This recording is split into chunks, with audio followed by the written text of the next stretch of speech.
Alright guys, welcome back to a different type of video for the channel. It's not going to be a cast, it's not going to be an FPV, but it is going to be to do with Kane's Wrath. And you can see in front of me I have a tier list with every Kane's Wrath support power in the game. And I thought what would be a really fun idea is to rank the support powers in the game, because some people think some support powers are really overpowered, some people think some powers are completely useless. I'm going to talk through the support powers, why I think they're bad or good or ridiculously overpowered or anything like that. And I'm going to talk you guys through why I'm placing what I'm placing where I am. I'm going to start with GDI. We're going to do all of the GDI support powers, then all of the nod, then all of the screen. So the first support power we have here is the Bloodhound. Now, there's obviously two types of Bloodhounds in the game. But I think they're so similar that they may as well both be ranked together. So you can count this as both the Steel Talons and the GDI Bloodhound. They are both here in this one here. Now, GDI Bloodhounds, I think, are a very good unit. They're a very good support power. They're not... I mean, you don't see it a hell of a lot. It's been brought a lot back into the meta with players like Drive and Masterleaf playing off meta a lot. They like to use the Bloodhounds. And, of course, if you play Red Zone, you would see Bloodhounds all the time. But I think it's actually quite a good support power. It probably doesn't get used as much as it should. But for its price and the value you get from it, especially if you need a panic button to get anti-air or something like that, you get 2 Pipples and 2 APCs, or you get the Wolverines. And I think that's actually a really good ability. So personally, I would put it in the B tier. I think Bloodhounds is definitely a B tier support power. Next we have Laser Fence. I don't even think it's a question. It's S tier. It's the best. It's the best in the game. I mean, it's just so strong. You literally double the HP of any building you put it on, and if you're fighting against Firehawks in a GDI mirror, you can save your tech lab, and that can be the difference between winning and losing the game. Next we'll move to GDI Airborne. So this is, of course, drafting in 2 Riflemen and 2 Rocket Squads.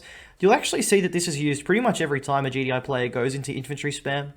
And I mean, it's not a bad support power. It gives you 2 Riflemen and 2 Rocket Squads, which is worth, what, 600, 800? So it's worth, it gives you $100, or it's worth $100 more than if you built the units normally, and it gives them veterancy. So it's, I mean, in the grand scheme of things, it's not a big deal, but again, it's sort of like the Bloodhounds. It fits a purpose. It's worth it value-wise. I think it's 100% worth it. So again, probably a B tier support power there. The next GDI support power is Orbital Strike. Now, Orbital Strike is one of those abilities that it looks so good on paper. It looks like it should be really destructive. But realistically, it just doesn't quite do what you need it to. It doesn't give a whole lot of high DPS. It can miss, if you're trying to hit one specific unit, it can miss a lot. And really, it's not that great. It's just sort of for sporadic damage if you're trying to deal with a mass spam. But of course, you can easily move out of an orbital as well. And it's worth $3,000. Is it worth $3,000, the amount of DPS you get out of it? Probably not. I would rather spend that $3,000 on another Mammoth tank or something like that. So I'm going to put it in the D tier for Orbital Strike. It's not F tier because it's not completely useless, but it's really not that good. And of course, I'm basing all of these off 1v1. What would they be like in 1v1? I might do a completely different tier list for 4v4 because it's a completely different game, and a lot of support powers that are useless in 1v1 are really good in 4v4 and vice versa. So the next support power we have is Orca Strike. Again, Orca Strike, it serves a purpose if you're trying to finish off a harvester, trying to finish off a building. It's really good, we've found out, versus rushes such as Reckoners and Rigs. But realistically, it's sort of that support power. It's really good for scouting. I think the best use for it is scouting. It's not as DPS. And for scouting, it's actually really good. It's a really strong support power when it comes to scouting. And honestly, is it worse than Bloodhounds, and is it worse than GDI Airborne? I don't think so. I think it's better. So for its scouting purposes, it's so strong because you can't shoot them down. I mean, you can if you have a ridiculous amount of anti-air, but no, I'd say that it's probably not A tier, but it's probably the top of B. So we will order these in order. And I think that's the top of B. All right, the next support power is Radar Scan. Again, one of those support powers. It's $300, and you just get to see an area of the map for basically free. I mean, $300, it's nothing. And you see it for quite a while. Radar Scan is there for quite a long time. So again, I think I'm just going to have to put this bad boy straight into S tier. It is super strong, super powerful. And I mean, the opponent can't do anything about it. You just radar scan and you see what they're doing. So if you're versus someone who likes to cheese build you, like in the mid game, they might go mass Storm Rider or Orcas or Fast Tech or whatever, and you can just radar scan. They can't stop that. You can see it for free. I think that's super overpowered for GDI. The next ability is the Railgun Accelerator. Now, Railgun Accelerator, of course, is only for Steel Talons, and it can only be applied to its Mammoth Tanks and Titans. In 2v2s or team games, you can put it on Zone Troopers as well. And I think it affects Guardian Cannons as well, but of course they have to have Railguns. But Railgun Accelerator here, personally, it's one of my favorite abilities in the game. And I think it's so powerful. It can turn the tide of a battle so dramatically. If you have adaptive armor with your Steel Talons army and you Railgun Accelerator that army, it's so powerful. It's so strong. What the DPS change that can come from that. So personally for me, I think it's an A tier support power. It's so powerful. And I would put it in the A tier. Next, Shockwave Artillery. Now, Shockwave Artillery, it's quite a good ability. Again, it's one of those, it's sort of like Orbital Strike. Of course, it's a little bit better because the targets it hits do EMP, do get EMP'd, and it's actually really powerful versus infantry.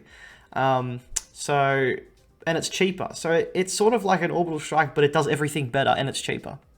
It's sporadically damage, it can miss its targets, which makes it quite poor, but of course it's really good at locking down epic units most of the time. Sometimes it will miss an epic unit, which is so devastating.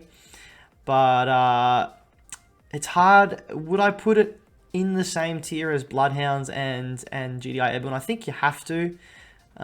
Is it a C tier? I would almost put it at a C tier. As a GDI player, this thing is so frustrating sometimes because you can place that ability on top of the middle of an epic unit and it'll miss. It's also got a really slow. It's also really slow. So, like from the time you place it, there's the noise that gives your opponent the cue that the shockwave is coming down, and you can actually teleport out of it if you've got a hexapod or anything like that. So I'm actually going to put it in C tier because personally, it should be better than it is. It looks really good, and it can be really good, but it just fails so often. Next is the Sniper Drop Team for GDI. Again, another ability which I think is really good. I mean, it's one of my... very often I would just place it. If you're versus a Nod, you just put it down as soon as you get your tier 3. That's what I do anyway, because at some point they're going to go for infantry, and even if they don't, you get stealth detection from sniper teams. They are stealth. It's just a really good, and it means you can get them without having to build an armory, so your MCV doesn't get clogged up building an armory. And personally, again, it's one of those support powers where I think it's really underused, but it's so strong for what you get for it. Of course, it's $3.5 grand, so it's quite pricey. Because sniper teams are only about $800 each, but you get these for $3.5 grand, and there's only 3 of them.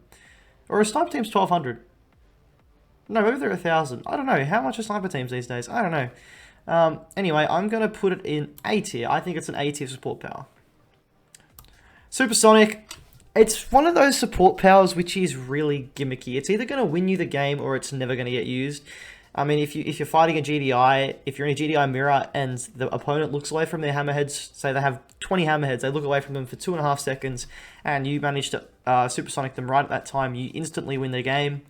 But a lot of the time, other than that, it's a pretty useless support power. You're not going to use it on packs. You're not going to use it on devs. It doesn't really do high damage.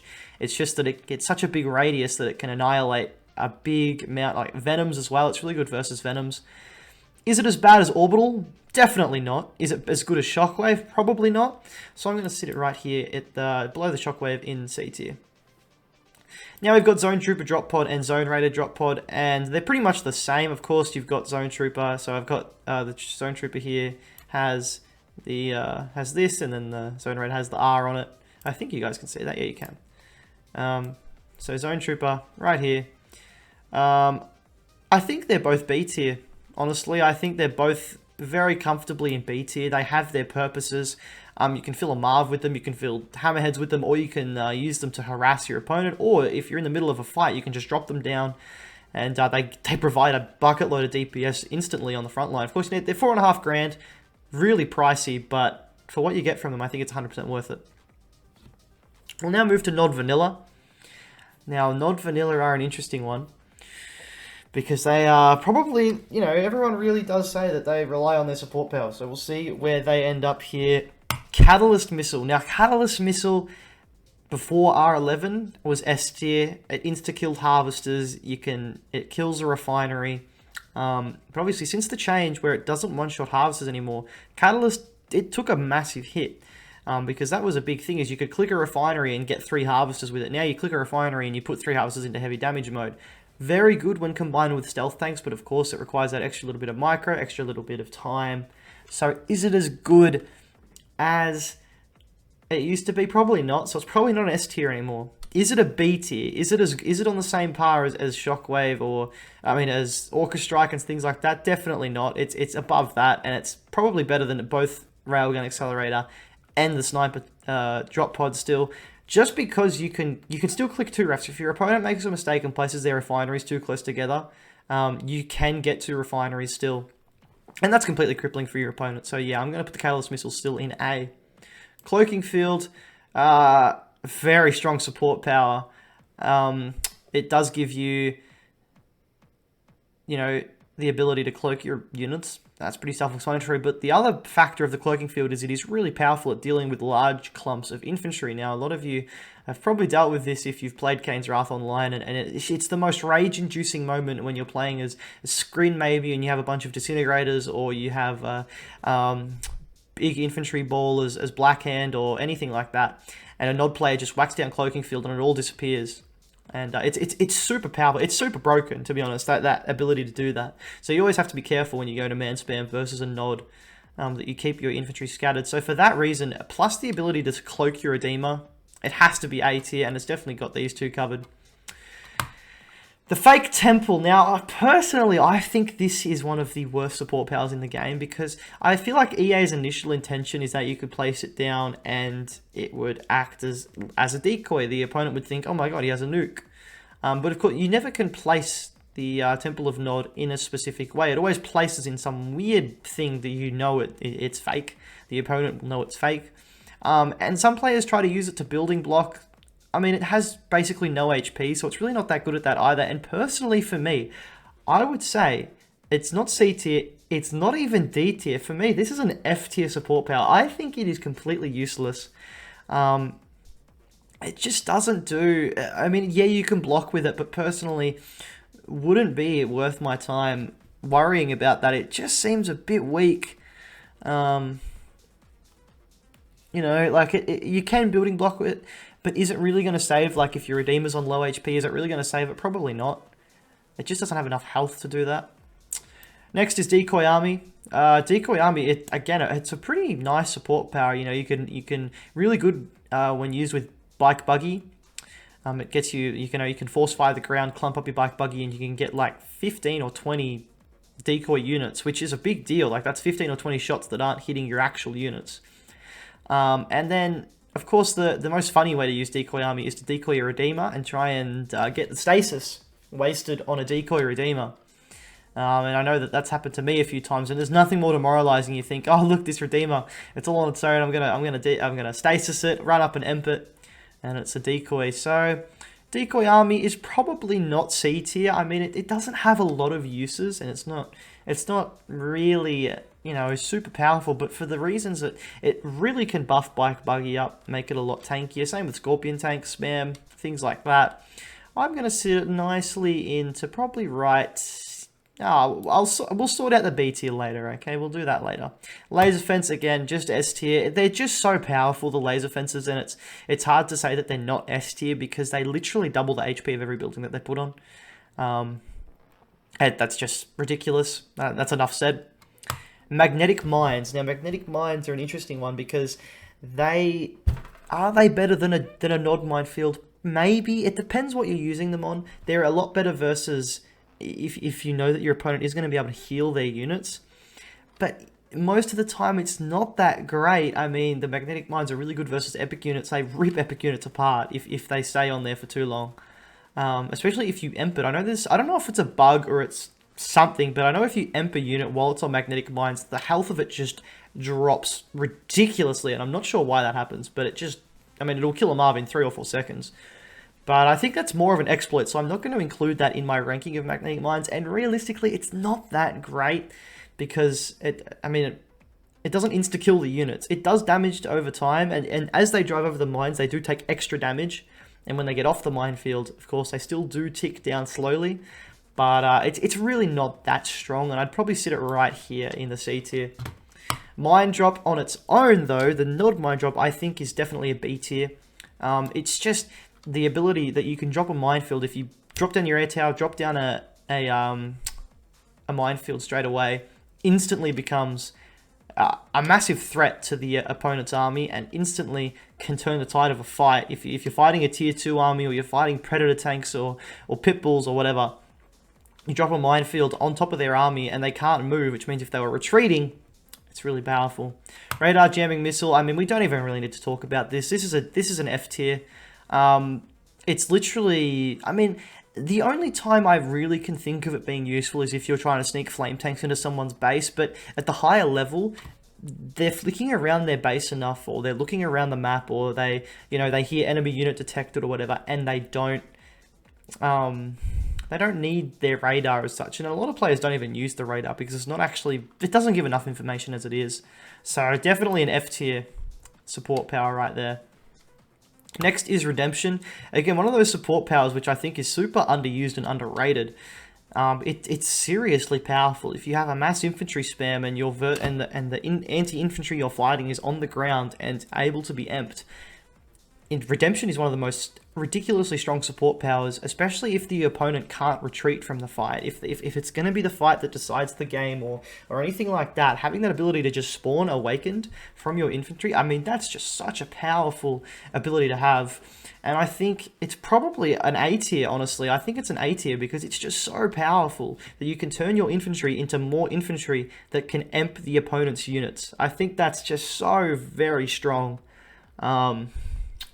Yeah, it's hard to not say that's an A tier support power. Of course, you need to be able to micro the emp, and that can be a big part. So maybe for other players, it wouldn't be A tier, but for someone like me who can micro that, and for players at this level or higher, like Bike Rush and Master Leaf and Drive, they'd be able to abuse Redemption to an ability that's just insane. It would just, and we've seen it before. We've seen it, them use it on stream and things like that. Redemption, definitely an A tier support power.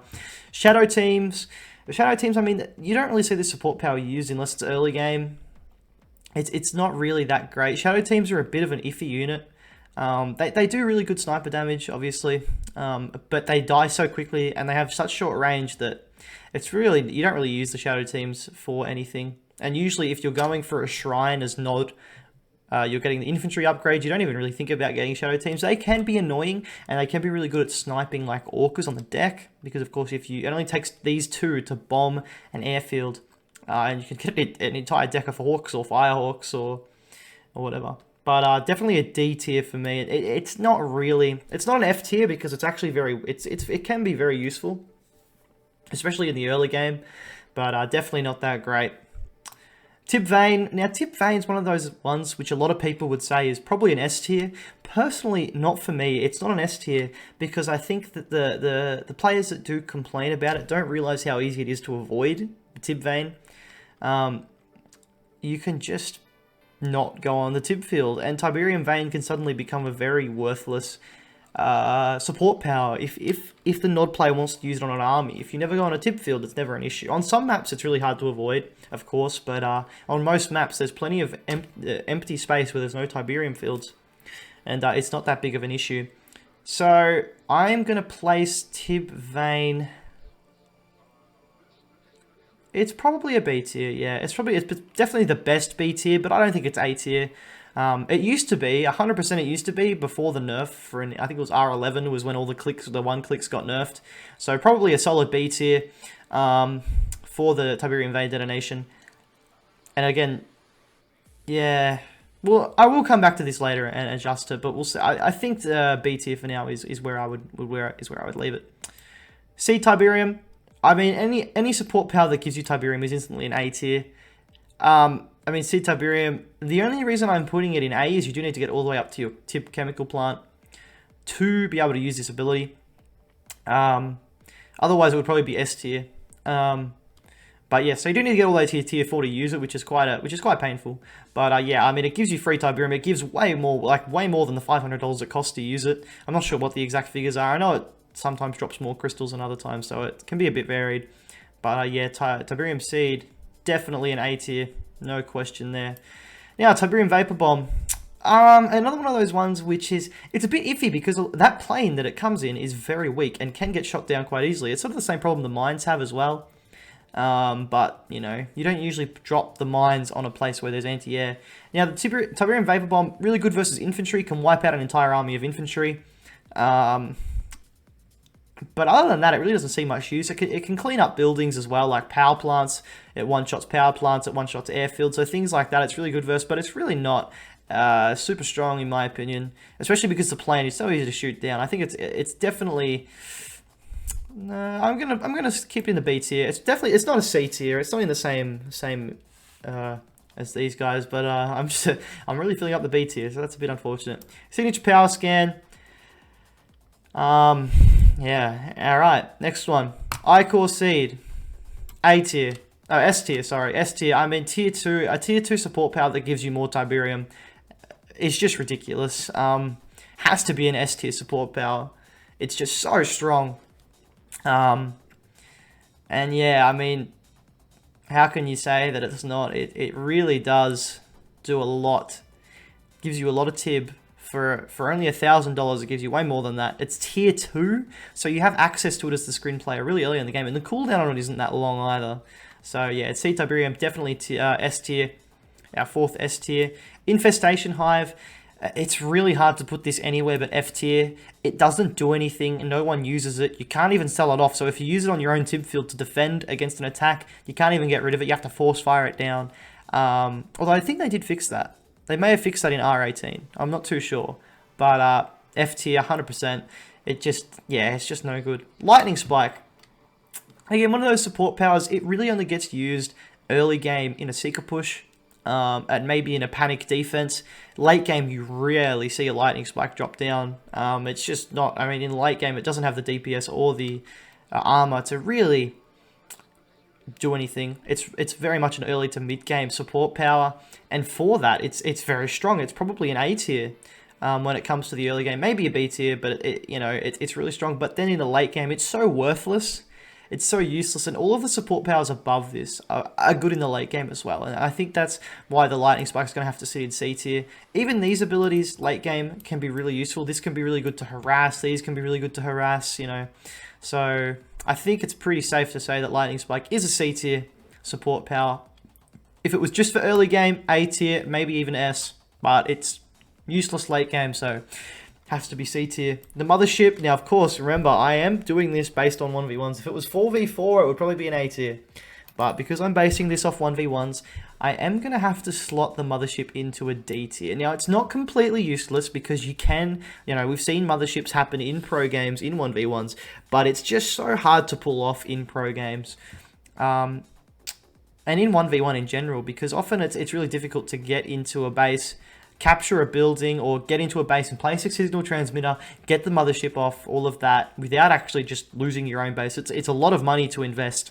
That often you don't have left over to be able to use the Mothership. But I am not going to say it's an F tier because it can literally win you the game on its own if you get a good Mothership off. Phase Field. Now, there'll be a lot of people saying this is an S tier as well. But I'm not too convinced it is an S tier because personally I think the Phase Field is very situational on when it's actually good. Of course, it can phase the Hexapod, which is really good. It can phase the Harvesters, which is really good. But a lot of people have an issue with the Phase Crush, which is probably why a lot of people would say it's S tier. Personally, not for me. You can scatter move, and if it's a Phase Crush with tripods on tanks, it's so easy to move out of the way of that. It's so mind-numbingly easy to do that. And Phase Field, it has a super slow cooldown, so it's not like you can use it all the time. So I'm going to set it in A tier. For now, and we will shuffle around later. Repair drones, super good ability, man. It can be used at any time of the game. It gives you like 10 support drones, and they actually repair faster than the War Factory. So instantly A tier, could almost be S tier. We'll see when we get to the later part. Shock Pods, not a bad ability, not the worst ability in the game, definitely, but again, unless you get their upgrade, the Shock Troopers don't have much DPS. And the Shock Pods is really only used to harass. You can drop them in the middle of a fight to add a little bit of extra DPS, sort of similar to the Zone Trooper drop pod. But it's not really as good. It's not as good as the Zone Trooper drop pod, definitely not. And so I think it's just going to have to slide into C tier. Now, here we go. Here's the big one. The Stasis. The Stasis. It's so hard to say that this isn't an S tier ability. But I think it isn't. I think it's just A tier because the big weakness with the Stasis is it has a 6-minute cooldown. So it's a very long cooldown. But the big issue with Stasis is that if it's used incorrectly, which a lot of players sort of use it incorrectly, they use it too early, you can actually just pull your army behind the Stasis chamber and sort of play Ring Around the Rosie with the screen player's army while you're waiting for the Stasis to wear off. So I think it comfortably sits in A tier. Maybe will be moved to S when I reshuffle. We'll see what my final verdict is there. Buzzer Swarm. Super good ability, man. This is one of the best abilities in the game. It's just, you know, a screen player can rock up to a fight, have no anti-infantry, like say there's a commando there, or there's, you know, just 5 rocket squads sitting in the middle of a tib field defending it, and you can just buzzer swarm it all the way. It's so hard to say this isn't an S tier support power. It's just, for its price and the fact that there's almost no defense versus it. I mean, it means you're forced to keep anti-infantry with your army if you have infantry of your own, even if the screen player hasn't built a portal all game. It's ridiculous. That's sort of how it is. So yeah, you have to say that's an S tier. Temporal Wormhole, S tier. See, in my opinion, Temporal Wormhole is twice the ability Stasis is. It's just the radius of it to slow down an entire army. Yeah, just so strong. I mean, I think the big problem with it is its radius. Its radius is so damn large. You can literally hit the guy's entire army if you do it well enough. And the fact that the big thing with Temporal is the fact that it combines with Traveler. So it makes the Prodigy and the Cultists that Traveler have that much more useful, because you got these units that are super slow, so that the Prodigy and the Cultists can catch up to them and run away without really getting shot back at. It's just such a ridiculously strong ability, and without a doubt, S tier. Tyrion Scan. Now, Tyrion Scan, I actually think, is probably a C tier. And you're probably thinking, well, why is, you know, the Power Scan at F tier and Tib Scan at C tier? I think the big reason for that is simply because the Tib Scan allows you to... The Tib Scan versus nods is almost as good as the Power Scan anyway, because it does see nod power plants that have been upgraded with the Tiberium... What's it called? The Tiberium... I don't know, whatever the power plant upgrade on nod is. But, so, really good versus that. It's super good in Screen Mirrors because it detects Mechapedes. And, of course, it detects Harvesters and Tiberium. So, if your opponent has maybe set up a sneaky Surveyor expansion to your third, or they've built a second MCV moving to your third, or whatever, it can detect that for you and say, hey, there's Harvesters and a Refinery down here. You should probably deal with that. So, I think it's a C tier support power. And then, of course, the Wormhole. Where would I put the Wormhole? That's a really good question. It's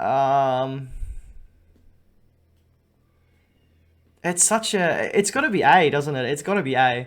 I mean, it's just so powerful in the terms that you can teleport an entire army across the map, or teleport in your mastermind, capture an MCV, and teleport it back. Of course, it does work both ways. The GDI or the nod player might see your Wormhole and send their own army through, and you never know what could happen after that. But Wormhole has to be A tier. Probably not used as much as it should be. But I think that's more people just would rather not use it in terms of gentleman's agreement. But of course, we see what Bike Rush does with it sometimes, and Master Leaf, and then it's brutal. It's a brutal support power.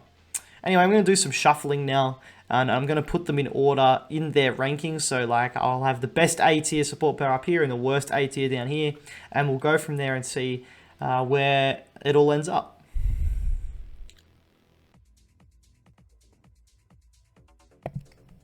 Alright guys, this is my final assessment, my final choices here for the support power list rankings. Of course, the best support power in the game, Temporal Wormhole, without a doubt. easily the best support power in the game. I don't think many players would dispute that is without a doubt the best support power in the game. Ichor Seed, I mean, tier 2 gives you free tib. I mean, that's just so good. Radar Scan, $300 scan of a massive area for a super long radius. It's easily GDI's best support power. Buzzer Swarm, again, we've been over that. And the 2 laser fences, for what they do, for the price they are, it's easily an S tier. Stasis Chamber, Phase, I mean, these ones sort of are self-explanatory, aren't they? They're good, but they're not S tier. Are they as good as these support powers up here? I would say probably not. Tib Seed, again, free money. Repair Drones, super good any stage of the game for a screen faction. Catalyst kills a ref. Wormhole, you know, we've been over that.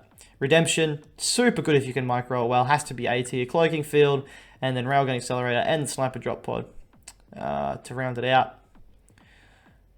Tib Vane, start of the B tier. Definitely the strongest support power here. It's just, I mean, if the entire map was covered in tib fields, it would be S tier. But the fact that you can avoid and make Tib Vane literally redundant if you're smart enough, it's got to be B tier. Minefield, very strong. Decoy Army, again, super strong. Tib Vapor Bomb, probably lucky to be ahead of some of these ones here. I think that, like, GDI Airborne and the Bloodhounds, I think are really good support powers and are really underutilized for their price. I think, and that's why GDI Airborne's here, because is it better than Magmines or Shockwave? Probably not. But for $1,500 and adding that little bit of veterancy, it's 100% better, worth, more reliable, and that's why I put it in the B tier. Same with Bloodhounds. Orca Strike, again, with that scouting ability. Actually, Orca Strike can go here with that scouting ability. It's really good.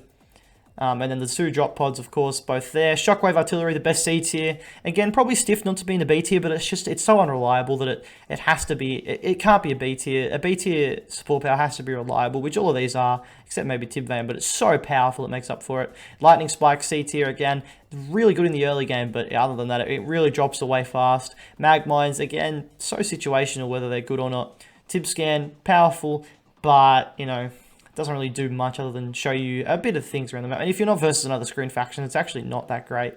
Supersonic Airstrike, again, very unreliable. And that's the thing with all of GDI's tier 4 support powers, is they're all very unreliable. Shock Pods, yeah, you know, Shock Troopers aren't that strong. You need to get their upgrades to actually make the Shock Pods worth it. So it's a bit, you know, iffy. Orbital Strike, again, it's really just not that good. Shadow Teams, not that good. And Mothership in 1v1, really not that strong. It's just you never really see it, do you? Temple of Nod, Radar Jamming Missile, Power Scan, and the Infestation are the F tier support powers. That is my tier list for the support powers. I hope you guys enjoyed watching and understood my explanations. Leave what you disagree with in the comments. Leave what you agree with, and give me some more ideas for more tier lists. If you would like to see something else tier list based, let me know. Put it in the comments. And I will catch you guys in a cast or an FPV VOD soon. See you later.